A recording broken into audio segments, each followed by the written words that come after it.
Breathing and exchange of gases, जो आज test हुआ है उसका देख लेते हैं सॉल्यूशन।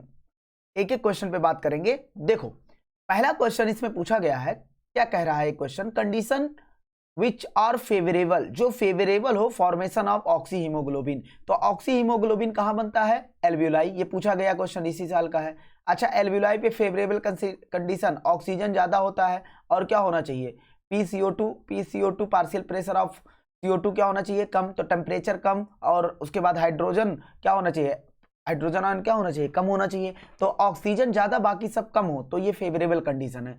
तो इसमें देखो ऑक्सीजन ज्यादा दिया, CO2 भी ज्यादा दिया, गलत। यहाँ ऑक्सीजन कम दिया, गलत हो गया। ऑक्सीजन ज्यादा, PCO2 partial pressure of CO2, H+ concentration, temperature कम, ये सही है। PCO2 ज्यादा, PO2 ज्यादा, पार्शियल प्रेशर ऑफ O2 ज्यादा, बाकी सब क्या है, कम है। तो ऑप्शन क्या हो जाएगा, सी। अस्थमा, अस्थमा क्या होता है पहले मिलाएंगे। ए का 4, difficulty in breathing, inflammation of bronchi की वजह से क्या होता है, ब्रोंकी एंड ब्रोंकियोल क्या हो जाता है, अस्थमा, डिफिकल्टी होता है ब्रीदिंग में जिसे अस्थमा बोलते हैं। पहले ए का क्या है 4, यहाँ देखो ए का थर्ड दिया, इसको काटो, यहाँ ए का फर्स्ट दिया, इसको काटो। अब बचे दो ऑप्शन, ए और सी। एम्फाइसेमा, एम्फाइसेमा क्या होता है, ये मेजर कारण होता है इसका सिगरेट स्मोकिंग, क्या होता है, तो बी का क्या हो जाएगा फर्स्ट, यहाँ बी का थर्ड दिया, मतलब ऑप्शन क्या हो जाएगा सी। और सी ऑक्यूपेशनल रेस्पिरेटरी डिजीज में क्या होता है, प्रोलिफरेशन, टिश्यू फाइब्रोसिस हो जाता है। तो ये हो गया सही। उसके बाद आगे बढ़ते हैं, क्वेश्चन नंबर 3 कह रहा how many oxygen deliver to tissue, कितने ऑक्सीजन टिश्यू तक डिलीवर किए जाते हैं बाय 100 ml ऑफ ब्लड में। तो बताओ ऑक्सीजनेटेड मतलब जिसमें ऑक्सीजन की मात्रा ज्यादा हो, प्योर ब्लड। तो प्योर ब्लड 100 ml है, तो उसमें ट्रांसपोर्ट कितना होगा 20 ml। तो कुछ लोगों ने यही लगा दिया होगा, नहीं ट्रांसपोर्ट नहीं पूछा है, टिश्यू को कितना मिलेगा 5 ml। तो तीसरे का क्या हो जाएगा ए। अब ये क्वेश्चन देखना, जो रट के आए होंगे वो गलत किए होंगे, क्योंकि एनसीईआरटी एग्जाम्पलर में दिया है फिंगर टिप में, वहां आंसर गलत दिया है। तो देखना यहाँ कह रहा है, और ऑप्शन भी यहाँ डी लगा है, मतलब ठीक है, इधर ऑप्शन को लोग डी लगा है ना, गलत है। कह रहा है बेस्ट यहाँ ढूंढना, ऑप्शन डी सही है लेकिन यहाँ बेस्ट ढूंढना है ना। तो देखो कह रहा है mark the correct pair, mark the correct pair. 1 minute just,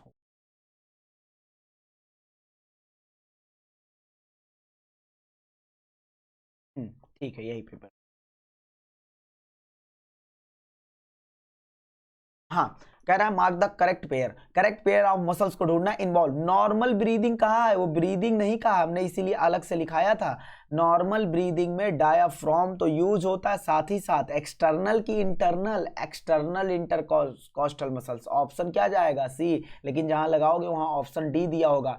यहां देखो डायाफ्राम लिखा है लेकिन इंटरकॉस्टल मसल्स लिखा। अब इंटर में कौन, एक्सटर्नल या इंटरनल, एक्सटर्नल। तो ये भी ऑप्शन सही है, लेकिन ज्यादा बेस्ट कौन है, अगर हमें इंटरकॉस्टल मसल्स में भी बता दो कौन, एक्सटर्नल। इंटरनल फोर्सफुल रेस्पिरेशन में यूज होता है ना। तो क्या ऑप्शन जाएगा सी, CO2 डिसोसिएट फ्रॉम। अब जिनका कॉन्सेप्ट क्लियर होगा वो तो ये लगाए होंगे, जो रट के आए होंगे वो ये लगाए होंगे। कभी भी किताब ना रटो, क्वेश्चन ना रटो, कॉन्सेप्ट क्लियर करो। CO2 डिसोसिएट फ्रॉम, CO2 अलग हो रहा है किससे, डिसोसिएट, CO2 है हीमोग्लोबिन से अलग हो रहा है। कार्ब अमीनो हीमोग्लोबिन से CO2 क्या हो रहा है, अलग हो रहा है। कौन सी कंडीशन में अलग होगा, तो पार्शियल प्रेशर ऑफ O2 क्या होना चाहिए, कम होना चाहिए। उसके बाद और सब उल्टा कर दो, CO2 क्या होना चाहिए ज्यादा, टेम्परेचर क्या होना चाहिए ज्यादा, H+ क्या होना चाहिए ज्यादा। तो किस कंडीशन में अलग होगा, जब PCO2 क्या होगा, हाई होगा, और PO2 क्या होगा, लो होगा। तो बात सही है, PCO2 क्या है, हाई है, और PO2 क्या है, लो है। तो अच्छा sorry, 1 minute, I am sorry, यहाँ लिखा डिसोसिएट, सॉरी एसोसिएट नहीं लिखा है, ये एसोसिएट की कंडीशन है। डिसोसिएट की कंडीशन क्या होगी, अच्छा एसोसिएशन कब होगा, एसोसिएशन तब होगा, फेवरेबल कंडीशन इसका तब होगा जब एसोसिएट होने का फेवरेबल कंडीशन, PO2 कम, CO2 ज्यादा, टेम्परेचर ज्यादा, H+ ज्यादा। लेकिन यहाँ कह रहा है अलग हो रहा है, अलग होने के लिए उल्टा केस कर देंगे। PO2 क्या होना चाहिए, हाई होना चाहिए, और CO2 क्या होना चाहिए, लो होना चाहिए। तो हीमोग्लोबिन से CO2 हटकर वहां कौन जुड़ जाएगा, जब हाई O2 है, partial pressure of O2 high है, तो वो जुड़ जाएगा। तो ऑप्शन इसका बी चला जाएगा। कीमोसेंसिटिव एरिया रेस्पिरेटरी, जो chemosensitive area of respiratory system, respiratory centre जो होता है कीमोसेंसिटिव एरिया जो होता है रेस्पिरेटरी सिस्टम मेडुला में अफेक्टेड बाई, किसके, कौन उस पर असर डालता है, कौन कब एक्टिव होता है, जब एक्सेस ऑफ ज्यादा हो जाता है क्या, CO2 कॉन्सेंट्रेशन और H+ आयन कॉन्सेंट्रेशन। तो इसका क्या हो जाएगा, C. Read the given statement and select the incorrect. Read पढ़ो सारे स्टेटमेंट को और इनकरेक्ट ढूंढना है, इनकरेक्ट ऑप्शन ढूंढना है। Breathing involve, breathing volume estimated, अंदाजा लगाया जा सकता है स्पायरोमीटर द्वारा, सही है। हाई कॉन्सेंट्रेशन में H+ जो होता है ब्लड में, वो क्या कर देगा, अगर H+ ज्यादा हो गया तो O2 का हीमोग्लोबिन के साथ डिसोसिएशन हो जाएगा, ये भी सही है। डिफ्यूजन मेम्ब्रेन 3 लेयर से बनी होती है, ये भी सही है। Maximum amount of carbonic anhydrase found in plasma, ये बात गलत है, क्योंकि मैक्सिमम अमाउंट में कहाँ पाया जाता है, RBC में, स्मॉल अमाउंट में प्लाज्मा में पाया जाता है। तो केवल डी ऑप्शन क्या है, गलत है। अब इंस्पायरेशन कैन अकर, इंस्पायरेशन कब होगा, जब हमने बताया था इंस्पायरेशन तभी होगा जब एटमॉस्फेरिक प्रेशर ज्यादा, इंट्रापल्मोनरी प्रेशर कम। तो अब बाहर से हवा कहाँ चला जाएगा, ज्यादा प्रेशर से कम प्रेशर की तरफ। तो intrapulmonary pressure less than atmospheric pressure होना चाहिए, लेस देन मतलब कम होना चाहिए, किससे, इंट्रापल्मोनरी प्रेशर कम होना चाहिए, किससे, एटमॉस्फेरिक प्रेशर से। अब उसके बाद कह रहा है यहां पर बच्चा, कवरिंग ऑफ लंग्स, लंग्स को जो कवर करते हैं किसके द्वारा करते हैं, प्लूरल मेम्ब्रेन द्वारा, किसके द्वारा कवर्ड करते हैं, प्लूरल मेम्ब्रेन द्वारा।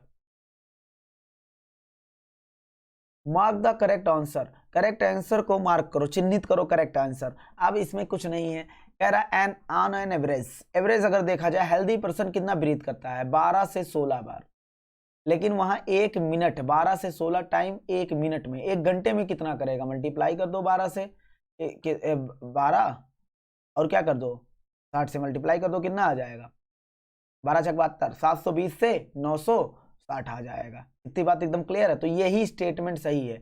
ये तीनों कैसे गलत हैं देख लेते हैं। During expiration external intercostal muscles contract, contract नहीं करता, रिलैक्स करता, ये गलत है। व्हेन डायफ्राम रिलैक्स, देन जब डायफ्राम रिलैक्स करता है तो थोरैकिक चैम्बर डिक्रीज, कम हो जाता है, बिल्कुल सही बात है, लेकिन डॉर्सोवेंट्रली नहीं, वो एंटीरो पोस्टीरियर कम होता है ना, तो ये यहां आकर। उसके बाद external intercostal muscles are contract only during forceful inspiration, गलत है। फोर्सफुल इंस्पायरेशन में कौन एक्टिवेट होता है, इंटरनल इंटरकोस्टल मसल्स, ये नॉर्मल ब्रीदिंग में भी होता है। इधर देखना, ह्यूमन लंग्स क्या होता है, सॉलिड होता है, स्पंजी होता है, विदाउट मसल्स, मसल्स का नहीं होता, और सिचुएटेड कहाँ पाया जाता है, थोरैसिक कैविटी। तो ऑल ऑफ दिस सभी ऑप्शन सही हैं। अमाउंट ऑफ ऑक्सीजन ट्रांसपोर्टेड, कितना अमाउंट में ऑक्सीजन ट्रांसपोर्ट किया जाता है डिजॉल्व स्टेट, घुले हुए अवस्था में, थ्रू प्लाज्मा। O2 की बात कर रहा है तो कितना होगा 3%, CO2 की बात करता है तो कितना होता है 7% प्लाज्मा भरा जाता है। Which of the following gas have more significant role in, अब इसको देखना, कह रहा कौन सा गैस ऐसा है जिसका ज्यादा रोल है किसमें, रेगुलेशन ऑफ रेस्पिरेटरी रिदम। तो कौन होता है, कार्बन डाइऑक्साइड। एनसीईआरटी में सीधा लिखा है, ऑक्सीजन का कोई रोल, सिग्निफिकेंट रोल नहीं होता, इनसिग्निफिकेंट रोल होता है।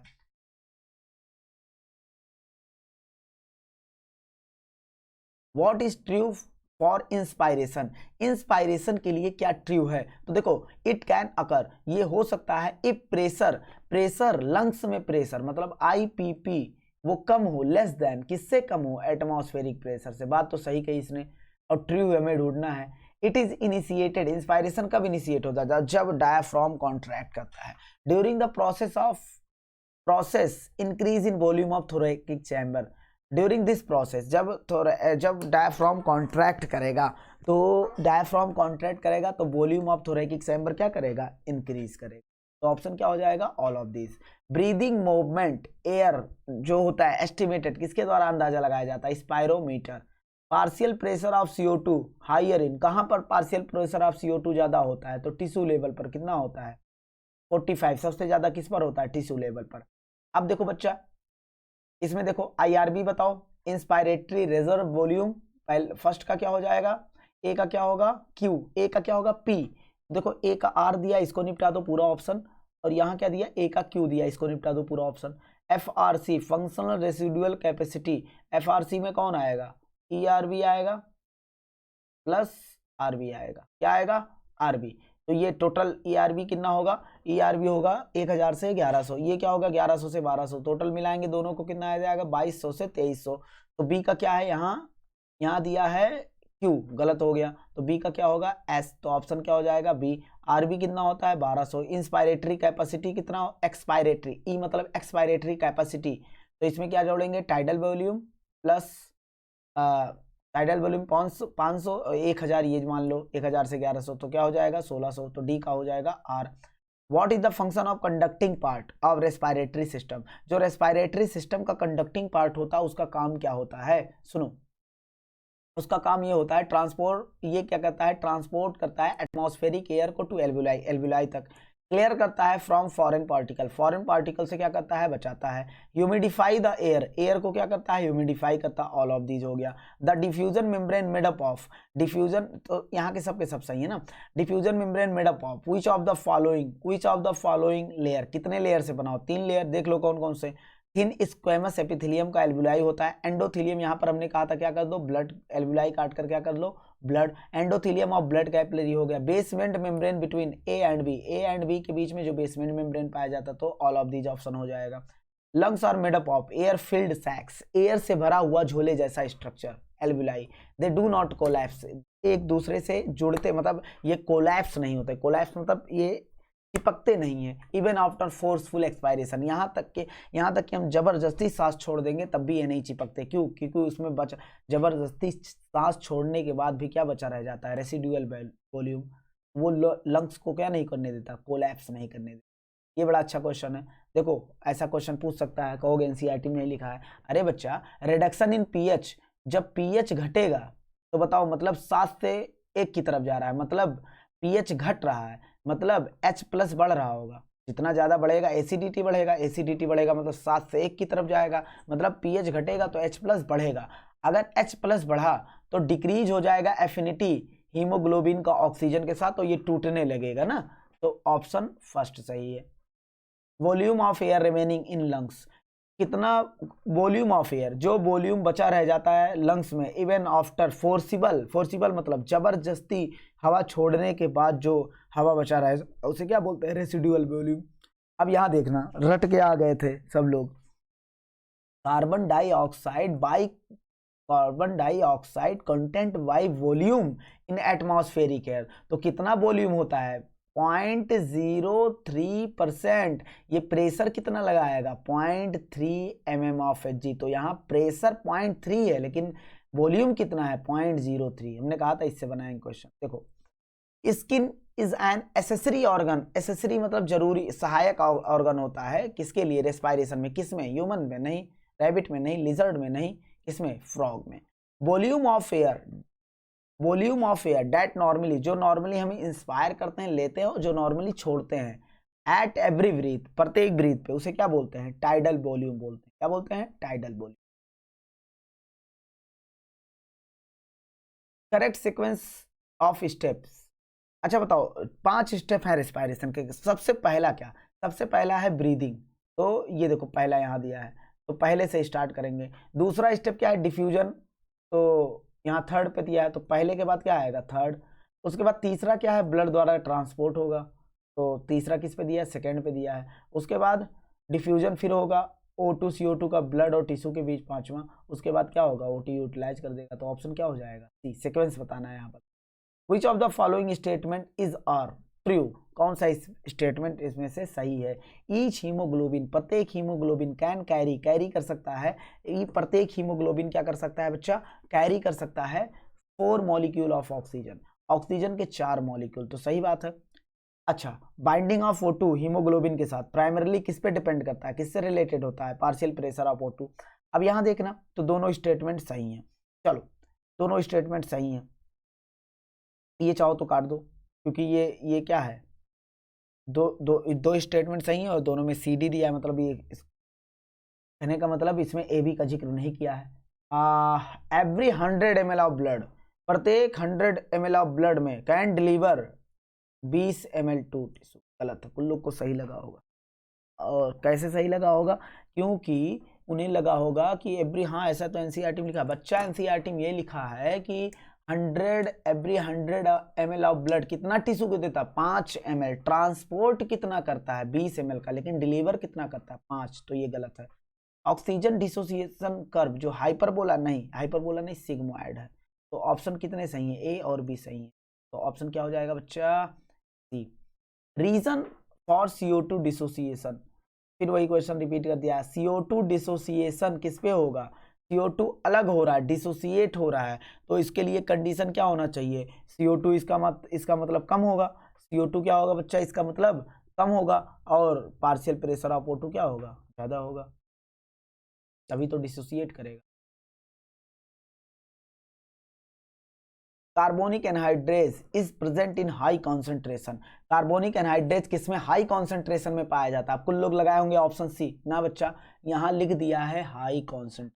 अगर तुमसे ये पूछा जाता कार्बोनिक एनहाइड्रेज प्रेजेंट इन किस में पाया जाता है, तो आरबीसी और प्लाज्मा दोनों लगाते, लेकिन यहाँ लिखा हाई कॉन्सेंट्रेशन। हाई कॉन्सेंट्रेशन में किस में पाया जाता है? RBC. How much percentage of CO2? CO2 का कितना परसेंट ट्रांसपोर्टेड होता है आरबीसी द्वारा? तो 20 से 25%। कह रहा है which of the following incorrect pairing ढूंढना है विद रेस्पेक्ट टू किसके रेस्पेक्ट में? रेस्पिरेटरी वॉल्यूम एंड कैपेसिटी के रेस्पेक्ट में ना। तो देखो टाइडल वॉल्यूम जो होता है वो क्या है? टाइडल वॉल्यूम 500 ml होता है। IRB जो होता है, IRB बात करें तो ये तो ऑप्शन सही है, IRB यहाँ गलत दे दिया। इंस्पायरेटरी रिजर्व वॉल्यूम 2500 से 3000 होता है, यहाँ गलत दिया है। ERB सही दिया है, ये भी सही दिया है। डिफ्यूजन तो ऑप्शन क्या कौन सा गलत है? B. Diffusion pressure for every gas, प्रत्येक गैस का डिफ्यूजन प्रेशर क्या बोलते हैं? Partial pressure. प्रत्येक गैस जो प्रेशर लगाएगा उसको क्या बोलेंगे? पार्शियल प्रेशर बोलेंगे कि नहीं?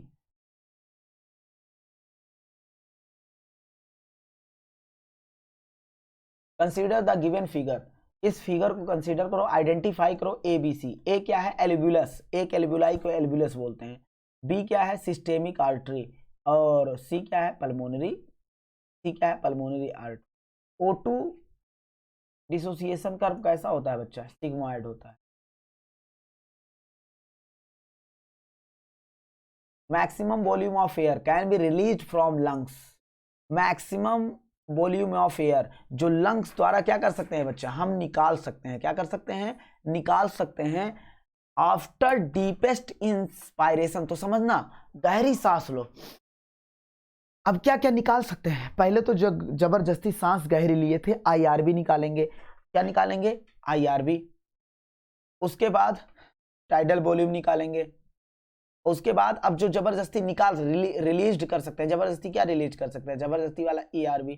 तो इसका मतलब IRB, TB, ERB। तो वाइटल कैपेसिटी हो गया कि नहीं? बिल्कुल। Trachea is supported by cartilaginous ring. Cartilaginous ring द्वारा ट्रैकिया क्या होता है? सपोर्टेड होता है। अब किस शेप का है? तो कहोगे ये तो NCERT में लिखा नहीं है। NCERT में ये लिखा है रिंग जो है इनकम्प्लीट है। कैसा है? इनकम्प्लीट। मतलब रिंग बनाओ पहले और इनकम्प्लीट, इसको इनकम्प्लीट करो। ये तो कंप्लीट रिंग है, इनकम्प्लीट करो। इनकम्प्लीट करोगे मतलब C शेप का हो जाएगा कि नहीं? किस शेप का हो जाएगा? C शेप का। तो देखो ये रिंग है ही नहीं, ये रिंग है ही नहीं, O रिंग है लेकिन कंप्लीट है, तो C हो जाएगा। Find out the partial pressure of O2। Oxygenated blood मतलब बच्चा सिस्टेमिक आर्टरी की बात कर रहा है। किसकी बात कर रहा है? Systemic artery. और सिस्टेमिक वेन में डीऑक्सीजनेटेड ब्लड होता है। तो यहाँ पर कितना था? पार्शियल प्रेशर ऑफ O2 कितना था? 95। CO2 कितना था? 40। तो 95 40 कहाँ दिया है? यहाँ। तो ये ऑप्शन हो जाएगा। फंक्शनल रेसिडुअल वॉल्यूम में कौन कौन आएगा? ERB और RB आएगा। Identify the correct option, correct option को आइडेंटिफाई करो। ऑक्सीजन यूटिलाइज किया जाता ऑर्गेनिज्म द्वारा टू इनडायरेक्टली सही बात है, ब्रेक डाउन करता है न्यूट्रिएंट। जैसे क्या हो गया? सुक्रोज हो गया। नहीं, सुक्रोज को नहीं, किसको तोड़ता है? ग्लूकोज को तोड़ता है। ये ऑप्शन गलत हो, हमें क्या ढूंढना है? करेक्ट। एम्फीबियन जो होता है always respire through moist skin. भैया एम्फीबियन बक्कोफेरेंजियल द्वारा कर सकता है, लंग्स द्वारा, तो हमेशा मॉइस्ट स्किन द्वारा नहीं करेगा रेस्पायरेशन। तो ये हमेशा की वजह से गलत हो गया। Insect have a network of tubes. Insect के पास क्या होता है बच्चा? नेटवर्क ऑफ ट्यूब होता है, मतलब पूरा ट्यूब्स का क्या होता है? जाल होता है। किसके लिए? रेस्पायरेशन के लिए पूरा जाल बिछा होता है। अब देखो आगे बढ़ो। सीलेंट ट्रेट कह रहा है, इसमें कह रहा है sealant trait also have sealant trait के पास रेस्पायरेटरी ऑर्गन। अरे यार रेस्पायरेटरी ऑर्गन सीलेंट ट्रेट में कहाँ पाया जाएगा? Among mammals. अब ये देखना बच्चा, हमने क्लास में बोला था ये सब होते हैं NCERT based question. Direct NCERT से नहीं लिखा है, लेकिन एनसीईआरटी में ये बात कही गई है, एनसीईआरटी में डायरेक्ट नहीं लिखा, तो इसे बोलते हैं NCERT based. Among mammals, mammals के बीच में efficiency of ventilation of lungs, lungs का वेंटिलेशन जो होता है वो तगड़ा होता है एज कंपेयर टू किससे? रेप्टाइल से अगर हम कंपेयर करें, किससे कंपेयर करें? हाँ, रेप्टाइल से कंपेयर कर लें, बर्ड से कंपेयर कर लें, बेटर डेवलप होता है मैमल्स का। क्यों? क्योंकि उसमें क्या पाया जाता है? डायाफ्राम पाया जाता है। तो डायाफ्राम का पाया जाना किसका कैरेक्टरिस्टिक फीचर है? मैमल्स में से पाया जाता है कि नहीं? बिल्कुल सही, मैमल्स। 41 देख लो, अर्थवर्म जो होता है, हाँ, अर्थवर्म जो होता है वो किसके द्वारा रेस्पायरेशन करता है बच्चा? Moist skin, moist cuticle. तो फर्स्ट का क्या, देखो ये तो बहुत इजी क्वेश्चन, इसका क्या हो जाएगा? इसका क्या हो जाएगा बच्चा? ए का क्या हो जाएगा? 5। देखो यहाँ ए का 4 दिया, यहाँ ए का सेकंड दिया, यहाँ ए का थर्ड दिया, तो ये ऑप्शन सही चला जाएगा। हमने और आगे मिलाना नहीं, लेकिन देख लेते हैं कॉकरोच में ट्रैकियल ट्यूब, ट्रैकियल क्या होता है? ट्यूब होता है। उसके बाद बर्ड में लंग्स द्वारा होता है, फ्लैट वॉर्म में बॉडी सरफेस द्वारा होता है। Respiratory process regulated by, respiratory process को रेगुलेट करता है कुछ स्पेशलाइज्ड सेंटर जो ब्रेन में पाया जाता है। One of the following listed centre, एक सेंटर बताओ जो कैन रिड्यूस, रिड्यूस कर सकता है इंस्पायरेटरी, इंस्पायरेशन को ड्यूरेशन, इंस्पायरेटरी ड्यूरेशन को रिप्यूज कर सकता है स्टिमुलेट अपॉन स्टिमुलेट। तो कौन रिड्यूस करता है बच्चा? Pneumotaxic centre. कौन रिड्यूस करता है? Pneumotaxic centre. चलो उसके बाद आते हैं oxygen haemoglobin dissociation curve will be right shift. Right shift हो गया मतलब क्या कहना चाह रहा है? अगर राइट शिफ्ट हुआ है मतलब ये क्या कहना चाह रहा है? डिसोसिएशन को रिप्रेजेंट कर रहा है। अगर डिसोसिएशन को रिप्रेजेंट कर रहा है मतलब CO2 क्या होना चाहिए? हाई, और PO2 क्या होना चाहिए? लो। ये ऑप्शन नहीं होगा। और PCO2 क्या होना चाहिए? हाई होना चाहिए। EH प्लस कॉन्सेंट्रेशन ज़्यादा, तो राइट की तरफ शिफ्ट होगा तो हाई CO2 रहेगा कि नहीं? यहाँ पर ऑप्शन दिया है। ओपनिंग टू ट्रैकिया, अगर हम ट्रैकिया में जाते हैं वो कवर्ड होता है स्मॉल फ्लैप द्वारा टिश्यू, जिसका क्या नाम होता है? एपिग्लोटिस नाम होता है। अब कुछ लोग इस क्वेश्चन को देख के पगला गए होंगे, 2 मिनट 3 मिनट इसे सर पढ़ाया नहीं गया है, स्पाइडर नहीं, किंग क्रैब नहीं, स्कॉर्पियन नहीं पढ़ाया गया, ये आपने कहाँ से दे दिया? तो बच्चा ऐसा नीट में भी दे सकता है, जो पढ़ाया गया उस पर ध्यान दो। पिजन मतलब कबूतर, कबूतर क्या होता है? बर्ड, बर्ड में किसके द्वारा रेस्पायरेशन होता है? लंग्स। ए का क्या हो जाएगा? थर्ड। सारे ऑप्शन कैंसिल। ए का 5 दिया है यहाँ पर, ए का 4 दिया है, ए का फर्स्ट दिया है, क्या हो जाएगा? इतनी बात एकदम क्लियर है।